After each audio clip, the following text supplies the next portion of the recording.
In this video, we're going to talk about a type 2 plane region.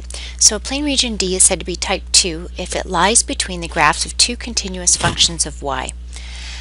So to consider an example, or several examples actually I have drawn here, the idea is that the y coordinates, those are bounded between two honest-to-goodness numbers, and then the x direction, that's bounded between two functions of y. So a function of y is a curve that would pass the horizontal line test. Right? If we tilted ourselves sideways, we could see that as a vertical line test. So depending on your perspective, but these are functions of y. And so if you imagine a little person in here, the person is going this way and looking for what's their ceiling and what's their floor in terms of the functions. And then the lower and upper bounds there are in terms of y equals c and y equals d. And similarly, we've got functions of y in our second and third examples here. So these are all examples of type 2 plane regions. So let's look at an example. Our setup is going to be pretty much the same as what we had for type 1 regions, except now our outer integral is in terms of y. Okay, so here's our example. We've got the double integral over d of xy dA, where d is the region bounded by y equals x minus 1 and y squared equals 2x plus 6.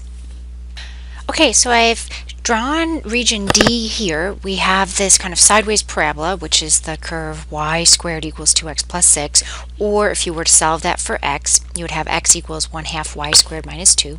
And then the linear function here is y equals x minus 1, and we could certainly solve that for x and call that y plus 1 equals x. And this is a type 2 region. And so we've got our set of points bounded between two functions of y. Okay, we've got that. And now we need to figure out what are the points c equals -2 and y equals d equals 4, excuse me. All right, so let's label these points. Actually, that'll make everything clearer. We've got this intersection point at -1, -2, and this intersection point here is over 5 up 4. Okay, so now we're ready to set up our integral. So our region D, let's write that down. Region D looks like the set of points where our y coordinates go from -2 up to a maximum of 4. And then the x values are bounded between these two curves. The lower curve there is this 1/2 y squared minus 3, and then the upper bound for x is y plus 1. So that means that our integrals on the outer layer here will have y equals -2 to 4, and then we have an integral x equals 1/2 y squared minus 3 and a y plus 1. Our integrand is xy, and we'll be looking at dx dy on the end.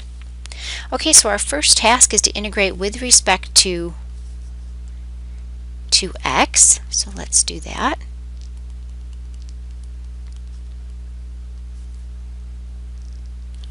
The integral with respect to x is going to be, let's see, I'll pull the y out in front. That's like a constant. We've got 1/2 x squared. And we need to plug in our upper and lower limits of integration, which are x equals 1/2 y squared minus 3 and x equals y plus 1. Okay, next we've got y equals -2 to 4. And I'll pull the y over 2 out in front. Plugging in our upper and lower limits of integration, we get y plus 1 squared minus a 1/2 y squared minus 3 all squared. So lots of work to do there. And after we simplify the algebra, we get down to an expression that looks like the integral as y goes from -2 to 4, y over 2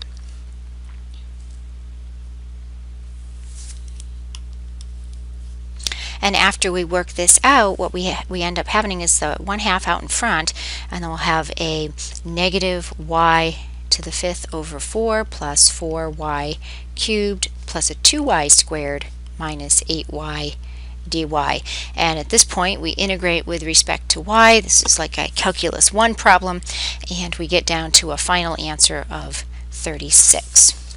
I'd like to do one additional example, and in this example we're going to evaluate the integral from 0 to 1, the integral x to 1 of sine of y squared dy dx. And if we try to do this as is, it's pretty hard to compute, right? How would we compute an antiderivative of sine of y squared with respect to y? It's not like integration by parts or u substitution is going to work here. So a different strategy is to draw region D and then use Fubini's theorem. And so the idea is that maybe we can draw region D and then change the order of integration, and it will change the limits for us, but it might make it into an easier problem. Okay, so the region that we are currently looking at, region D, was set up to have y from x to 1 and x going from 0 to 1.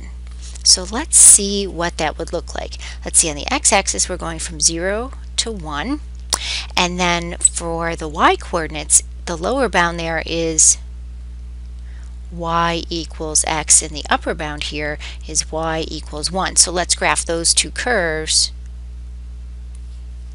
There's our line y equals x, and here's our line y equals 1. So region D is this triangle right here. All right, and so that region D, I wrote that as a type 1 region, and I know it's type 1 because the x values are the ones with the honest to goodness numbers, right? For type 2, it's the y coordinates that have the numbers on them. So let's try to rewrite this as a type 2 region, like the following. It's the same region here, but our picture looks like this. Okay, so we've got our y coordinates going from 0 to 1, and now we have to look at the x coordinates going from 0 to y. So this line right here is y equals x, and that's exactly what we have right here. We have y equals x. Okay, good. So we're all set with a type 2 region. Let's see if that's going to help us with the integration. So for a type 2 region, on the outside goes y equals 0 to 1. And then we have x equals 0 to y. Our integrand looked like sine y squared. And now we're going to do an integral dx dy. And this is actually quite lovely because when we're integrating with respect to x, this is just a constant. And so if we evaluate this, we get y equals 0 to 1. We get x sine y squared, and we want to evaluate that from x equals 0 to y. And that works out to be the integral from 0 to 1. Plugging in our upper and lower limits of integration, we have y sine y squared dy. And now this is in a super format for using u substitution. If we let u equals y squared, then we get du equals 2y dy, or getting rid of the 2, we get 1/2 du equals y dy. Okay, and at this point it's basically a Calc 1 problem, so I'll wrap it up. The final answer here is a 1/2 1 minus cosine of 1.